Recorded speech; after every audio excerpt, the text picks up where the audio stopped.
The views, thoughts, and opinions expressed in this episode are that of the guest and host and do not necessarily reflect the values of sponsors or other associated organizations.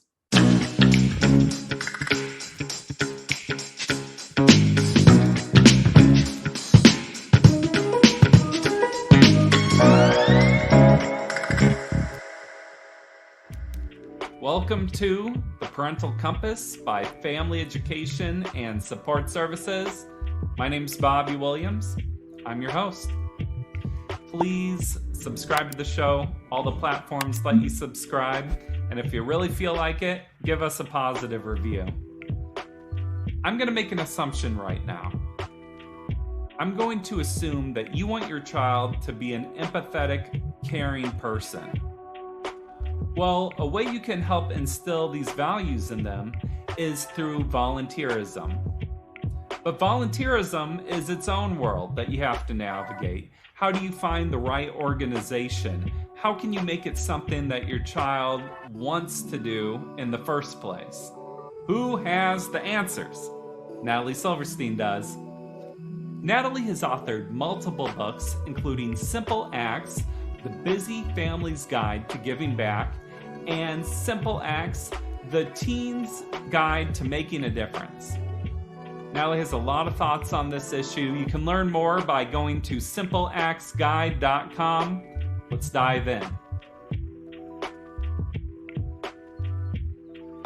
When I talk about empathy, I say, you would never hand an instrument to a child and say, go ahead and play it. Here's a piano, here's a violin, here's a cello, play it. You would get them lessons and they would have to practice, right? You would never hand a hockey stick or a set of skates to a kid and say, go ahead, you can skate, here it is.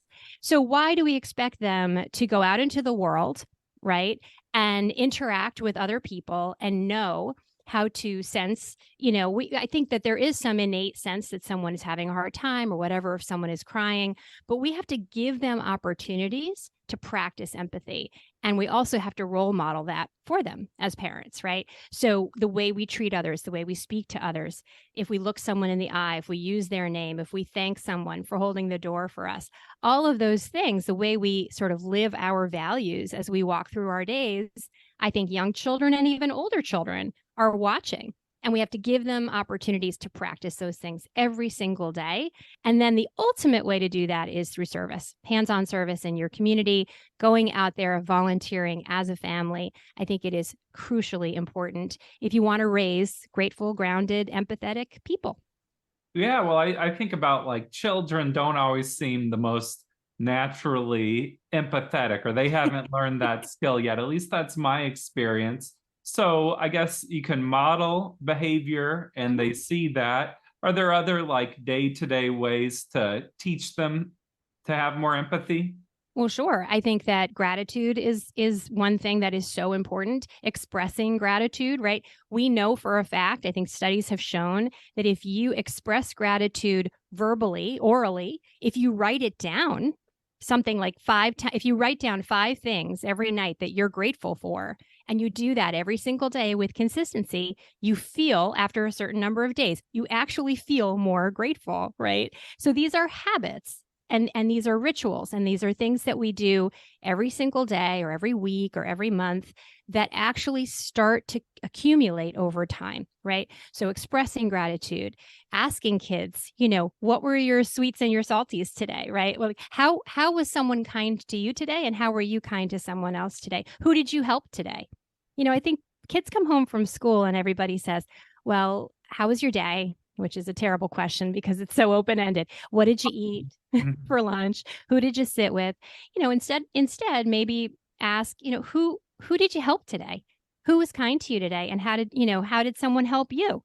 And I think that sparks a different level of conversation. And I do think that engaging kids in kindness activities, even very young kids, can understand that we are drawing a picture for our neighbor who is homesick, or we are picking up soup when we go to the market and we're going to drop that off for our neighbor who is not well or who can't get out of the house, reaching out to elderly, isolated family members, all of those things that you do as just a part of the way that you move through the day and through your lives. I think it's like drops in the bucket, right, of your child's character as you're raising them. And Mm. at the end of the day, that's the kind of person that you want them to become. I really like that gratitude idea. I'm like, I need to do that myself, just to take some time to appreciate. I lead an organization, and once a year we do holiday letters, and I write like 150 thank you letters. And it's like, I feel it then, but making it an Sure. everyday practice just seems like such a great idea. I Absolutely. too, with children, it's like even if they don't want to go somewhere and volunteer, or it's Mm. not necessarily fun for them, like you're saying, you at least establish like this is a value of our family. Right. This is something we care about, something we think you should care about. And maybe that will sink in years down the line. Absolutely. I also think you give kids some agency in the conversation, in the decision about the work that you're going to do. So, as a family, sort of sit down and have a conversation about your mission statement, really, as a family. What are our values? What do we care about? And go around, assuming that kids are developmentally, this is an age appropriate conversation. Like, what are the issues that they care about? Okay, so we care about animals. We care about the environment. We care about folks who are experiencing homelessness in our community. We care about hunger and food insecurity. Okay, let's pick one. And then let's find an organization that we can help as a family. And that's sometimes a challenge. And that's really where my work comes in. I'm the New York representative of something called Doing Good Together, which is an organization out of Minneapolis that helps families raise kids who care and contribute.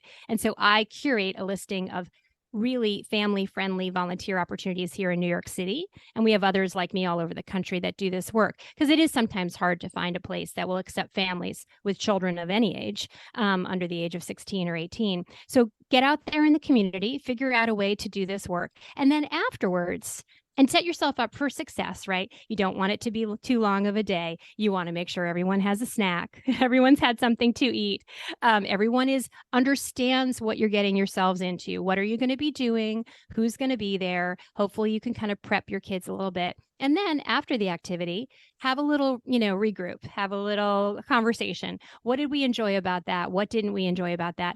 Do we want to continue to do this work? And if not, what's other work we might like to do, either in the same social justice area or in a different one that maybe another member of the family cares about? So giving them a little bit of agency and control, as opposed to on Sunday, we're going to go and do X, Y, and Z.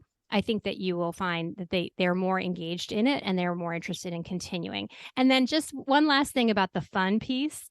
I always, there's a chapter in my new book, how to put the fun back in fundraising, right? Like, it can be fun. This work doesn't have to be drudgery. And that's what we want to avoid. We want kids to find the joy in giving to others and giving back in their community, in bringing joy and comfort to others, because it brings so much joy back to them. And that's the secret sauce there. You get more as a giver almost. And we want kids to start to appreciate that, how good it feels to make someone else feel better. And so I do think that there are ways to make this work fun, finding something that your kids connect to, going with friends, inviting another family or two to do it with you. And then at the end, afterwards, you go out for ice cream or pizza or something. So there are ways to sort of lighten this up, that it's not drudgery and it's not another thing to check off of your very, very busy schedule. Yeah. One thing I appreciate, I work with youth a lot, and one thing I appreciate about working with them is whatever I have going on in my head that day, it's like I have to drop it for a little bit so I can be present with this young person. Mm-hmm. And it like gets me out of myself. And then when I'm done, it's like I can still come back to my challenges, but they feel a little less daunting because I got a break. And we live in this world of kind of me focusing on yourself internal. Yep. And just taking the time to do something external like that is just such a difference maker. So you're right. It's sort of like the reward is you can get out of your own head, and it does like give you a way to feel good. Absolutely. There are studies that show, I mean, there's no question that serving others, doing for others is good for your mental, physical, and emotional well-being. Full stop. People who volunteer and are active in their communities like that live longer, period. There is a direct correlation to longevity. So what is that about? It's about connection to other people. It's about, building these relationships. And it's about this helper's high that you referenced, right? You get out of your own head, you stop focusing on your own troubles and this navel gazing, you look outward and you see that there are others who are suffering. And perhaps something that you have, some gift, some talent, some skill that you have can ease their burden just a little bit. And the joy of that, how good that makes you feel, it actually creates like an endorphin rush in the brain. So why would you not want to engage in that for yourself? Why would you not want to give that to your children, right? And I think that that's been proven to be true, even if the person receiving your help doesn't acknowledge you, doesn't thank you.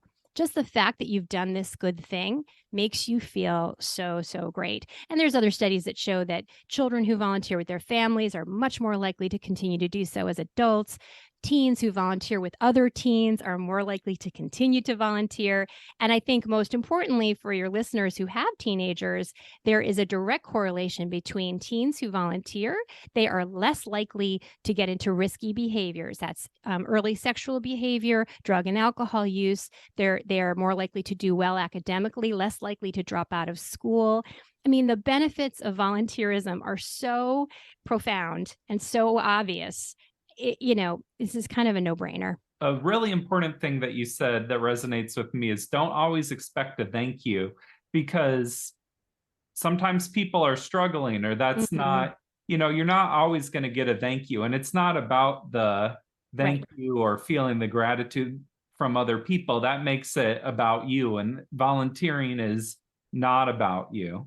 100%. And there may be someone who can't say thank you, right? Because they're dealing with some mental health issues or whatever the case may be. Or you might be doing work for organizations for people, you're not actually seeing them. This work will benefit many, many people, but in your heart that the work that you've done is going to make a significant impact. And that's just like fundraising. Typically you do a big fundraiser, that check goes to the organization. You can feel really good about what that organization is going to do with that money, the lives that they might save or the people they might help.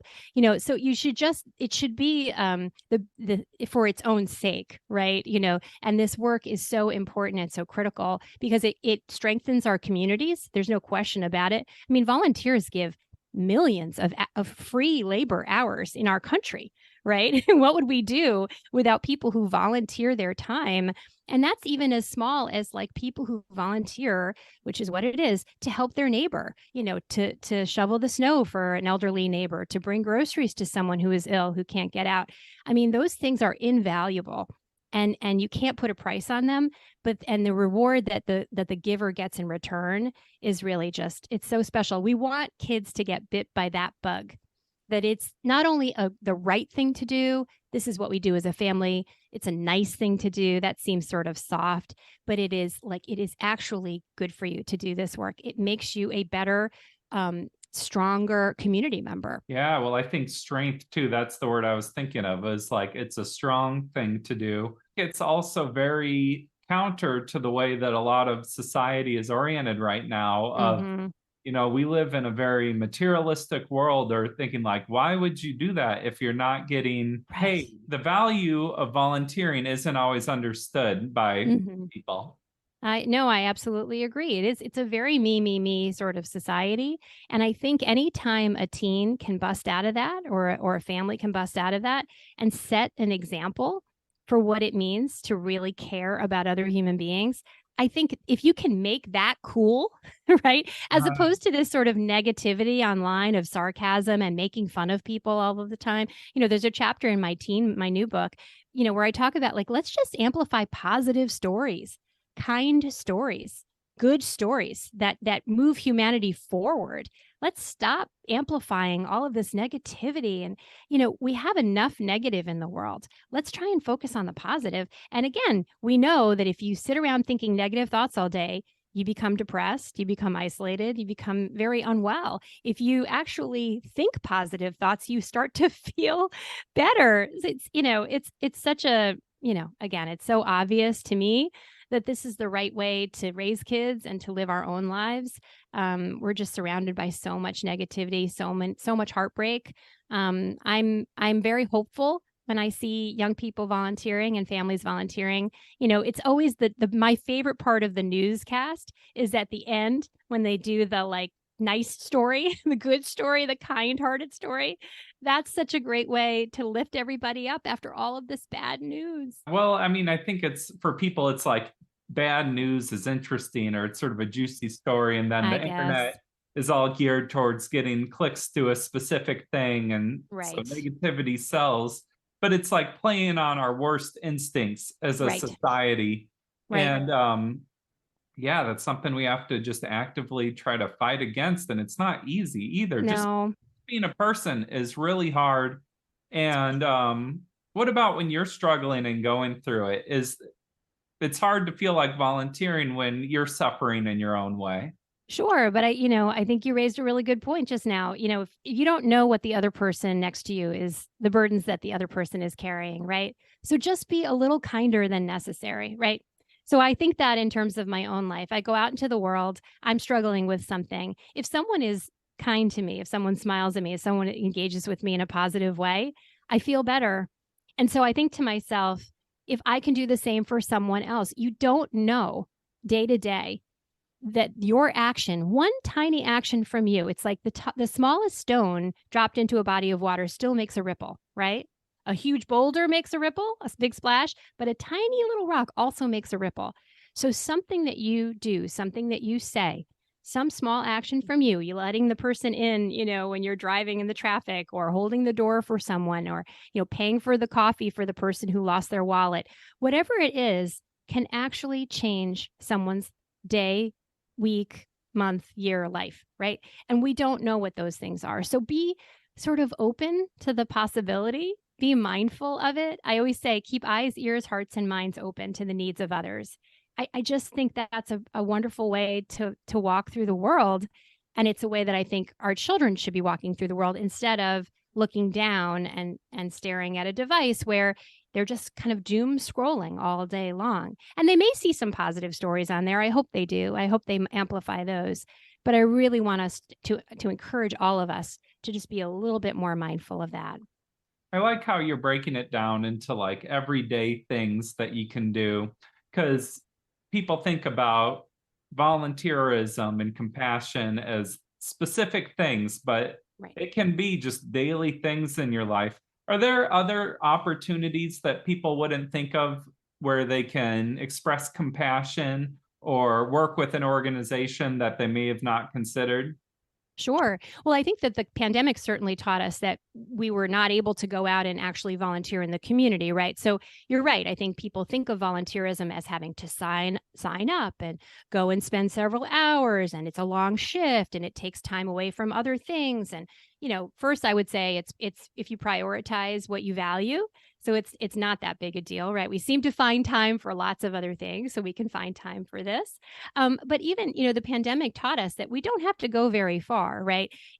All these wonderful organizations popped up over the pandemic where we could reach out virtually, right? Connect with isolated seniors, connect with our military who are serving far away from home and sacrificing so much, writing letters. I know of several organizations that sprang up where it's literally just folks writing letters to strangers. And then the organization collects those and distributes them to isolated folks all over the world. Like, what a beautiful thing that you can do sitting at home with your family, writing cards, drawing pictures, making little care kits and things like that. There's just a lot of stuff that you can be doing. And when I was speaking to families with young children, I want to remind you that, we talk about like, oh, I can't possibly put another thing on my plate. Well, you're already putting out crayons and paper for your kids, right? So they're already drawing, you're already baking, perhaps. What if you just encourage them to write Valentines and then deliver them to the senior center down the street? What if, you're already baking cookies, so you make a double batch and you individually wrap the cookies and you deliver them to neighbors, or you deliver them to the firehouse or the police station, right? The whole purpose of my work and my book is that these things can kind of be seamlessly integrated into your day. If you just think ahead a little bit, I like to say, keep one of those little pads of sticky notes, the colorful ones that you rip off. Keep one in your purse with a pen, or in your bag or your diaper bag or whatever it is, or in your car, and encourage your kids to write little thank you notes or little notes of encouragement, and leave them on the desk of the school secretary, or hand one to the, garbage collector, or hand one to the security guard at their school, or the crossing guard. Again, these are tiny little actions that don't really take you out of your schedule, that don't burden you, that doesn't cost any money, right? This is, it's just the way that you move through the world. Great words, great topic. Thank you so much for being here today, Natalie. Bobby, thank you. This was really wonderful. I really appreciate taking time with you. Thank you, Natalie Silverstein. SimpleActsGuide.com. Check it out. Make a difference in your community. This has been the Parental Compass by Family Education and Support Services. I have been Bobby Williams. We'll see you next time. Peace.